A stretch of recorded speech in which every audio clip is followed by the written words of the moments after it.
কোথাও ছোট বড় প্লাস্টিকের ছিপির নির্মিত গেট থেকে কোথাও প্লাস্টিক ব্যাগের পাহাড়, আবার কোথাও পুরনো টিনের তৈরি বাড়ি থেকে সিলিং এ ঝুলানো পুরনো রঙের কৌটো। তো আসলে এসব হচ্ছে কোথায়? তো ফাইনালি বন্ধুরা, কেমন আছো তোমরা সবাই? অনেকদিন পর দেখা হলো, বাট কথায় আছে না, দের আয় দুরুস্ত আয়। তো আজকে আমরা চলে এলাম তুলসীতলার হরিসভা মাঠে, আর যেখানে দুর্গাপুজোর উপলক্ষে পুরো জোর তোরে কাজ চলছে। আর প্রতি বছরের মতো এবছরও এক ইউনিক থিম তুলে ধরা হয়েছে, যেখানে এই পিলারগুলোকে ডেকোরেট করার জন্য ছোট বড় বিভিন্ন রঙের ছিপির ব্যবহার করা হয়েছে।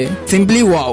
আর আরেকদিকে এই ছোট বড় বিভিন্ন ধরনের প্লাস্টিক ব্যাগের এক স্তূপ বানানো হয়েছে। আর সত্যি এই টিনের ঘরগুলো দেখে কিছুক্ষণের জন্য আমি কনফিউজ ছিলাম যে এটা এই পুজো প্যান্ডেলেরই এক অংশ নাকি নতুন নির্মিত কোনো জনবসতি। আর এই সবকিছু দেখতে দেখতে ফট করে নজর গেল এই সিলিং এ, যেখানে ছোট বড় সব ধরনের পুরনো রঙের কৌটোগুলো ঝুলানো ছিল। তো এই সব মিলিয়ে এক আকর্ষণীয় থিমের উপর এখানে কাজ চলছে। তো এটা কমপ্লিট হলে তো আমি অবশ্যই দেখতে আসবো। তোমরা সবাই আসছো তো?